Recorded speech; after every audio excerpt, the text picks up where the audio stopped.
दोस्तों, अगर आपने एक छोटा पप्पी लिया है और अभी तक आपने उसको वैक्सीनेशन नहीं कराया है तो ये वीडियो आपके लिए। नमस्कार, गुड मॉर्निंग दोस्तों, अगर आपके पास एक छोटा पप्पी और अभी तक आपने उसे वैक्सीनेशन नहीं कराया है तो ये वीडियो आपके लिए बहुत इंपॉर्टेंट होने वाली है और आप बिल्कुल सही वीडियो पे आए।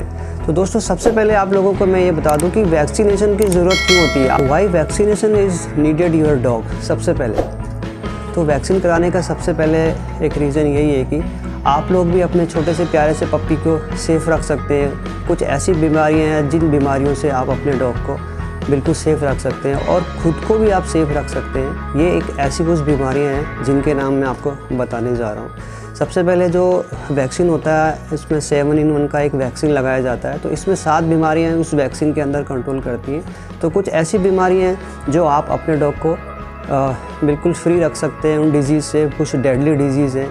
तो सबसे पहले जो डिजीज़ इसमें आती हैं, इन वैक्सीन्स को सबसे पहले एक तो कोर वैक्सीन में रखा गया और एक नॉन कोर में रखा गया। जो कोर वैक्सीन होती हैं उनमें से एक सबसे जो डेंजर बीमारियां होती हैं, 4 ऐसी बीमारियां हैं। पार्वो वायरस हो गया, कैनाइन पार्वो वायरस हो गया, कैनाइन डिस्टेम्बर हो गया, कैनाइन एडिनो वायरस हो गया और सबसे डेडली जो डिजीज़ होती है कैनाइन रेबीज़, जिस बीमारी का 101% कोई इलाज नहीं है।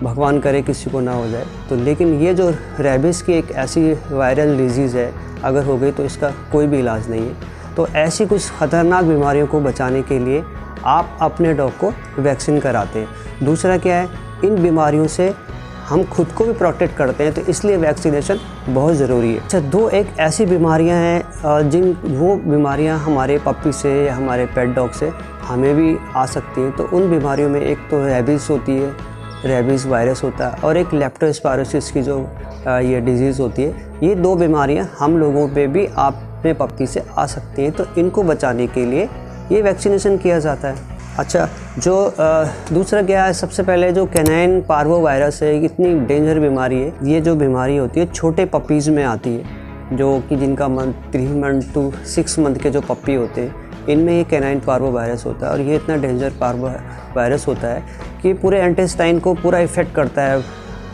जो तुम्हारा पप्पी होता है उसके इंटेस्टाइन में जाके फैल जाती है और बहुत ख़तरनाक होती है। अगर अर्ली स्टेज में इस बीमारी का इलाज नहीं किया तो अपने डॉग को बचाना थोड़ा मुश्किल हो जाता है।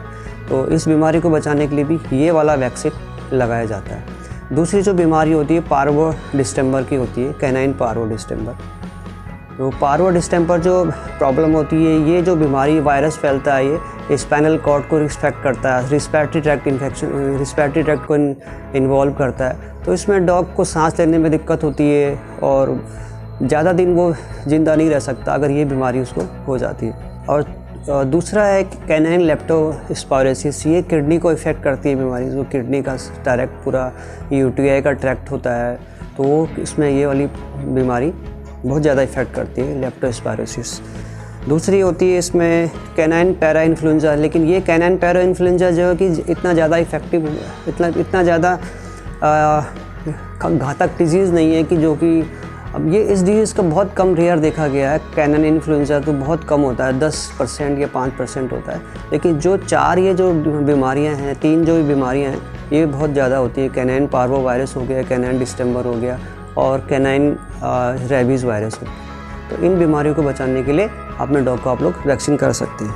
अच्छा, अब कभी आपने सोचा है कि ये वैक्सीन जो है 42 से और 45 या 50 डेज़ के बीच में क्यों लगाई जाती है? उसका एक मेन रीज़न ये होता है कि जब पप्पी छोटे होते हैं तो वो अपनी मदर का जब फीडिंग करते हैं, मिल्क को फीडिंग करते हैं, तो उसमें मैटरनिटी एंटीबॉडी होती है। वो मैटरनिटी एंटीबॉडी 45 से और 50 डेज़ तक आपके पप्पी के अंदर रहती है। और जब भी आप वैक्सीनेशन करते हैं या तो वो एंटीबॉडी क्या होती है, 2 से 2.5 महीने या 42 50 के बीच में वो मैटरनिटी एंटीबॉडी पप्पी के पास रहती है। वो उसको सारी बीमारियों से प्रोटेक्ट करती है। और अगर आपने ये वैक्सीन पहले लगा दिया तो ये एंटीबॉडी क्या होगा, आप जो वैक्सीन लगाएंगे उस वैक्सीन को डिस्ट्रॉय कर देगी, यानी वो वैक्सीनेशन मल्टीप्लाई नहीं होगी और उसका इम्यूनिटी नहीं बनेगा। क्योंकि वो पप्पी का जो मैटरनिटी एंटीबॉडी है वो पप्पी के अंदर कम से कम 45 डेज़ तक रहती है। तो इसलिए क्या होता है कि धीरे धीरे जब उस पप्पी की मैटरनिटी जो एंटीबॉडी है वो जब कम होने लगती है तो उसका 42 या 45 डेज़ में धीरे धीरे कम होने लगती है। तो जब आप वैक्सीन लगाएंगे तो वैक्सीन पूरी प्रॉपर तरीके से उसकी एंटीबॉडी बनेगी, तो वो आपके डॉग को फुली प्रोटेक्ट कर सकती है। तो इसीलिए हमेशा बोला जाता है कि जितनी वैक्सीन को थोड़ा लेट लगाएंगे उतना वैक्सीन इफ़ेक्टिव होता है। तो अब हम आपको बताते हैं कि जो पहला वैक्सीन आपने लगाना है वो लगाएंगे 42 से 50 के बीच में आप लगा सकते हैं। पहले कोशिश करें कि पहले ना लगाएं। अगर आपको ज़्यादा इफ़ेक्ट चाहिए, बहुत अच्छा आपको वर्क चाहिए वैक्सीन का, तो 45 डेज़ या 50 के बीच में पहला वैक्सीन लगाएंगे। सेकेंड उसका जो बूस्टर डोज होता है वो 21 डेज़ में लगाना है। और जब आपका पपी तीसरे महीने का हो जाता है यानी 90 डेज़ का हो जाता है तो उसको कैनाइन रेबीज़ का वैक्सीन आप लगा सकते हैं। और ऐसे ही उसका बूस्टर डोज आप 21 डेज़ में लगाएंगे। अच्छा, अगर आप गलती से वैक्सीन को अपने पप्पी पे अर्ली डेज़ में लगा देते हैं या 30 डेज़ में लगा देते हैं या 35 में लगा देते हैं तो आपको क्या करना पड़ेगा, वैक्सीन के कम से कम आपको 3 शॉट आपको देने पड़ेंगे। पहला तो उसको आपने जैसे 35 में लगा दिया, दूसरा फिर आपको 21 में लगाना पड़ेगा और फिर उसको तीसरा बूस्टर डोज भी लगाना पड़ेगा आपको 21 डेज़ में।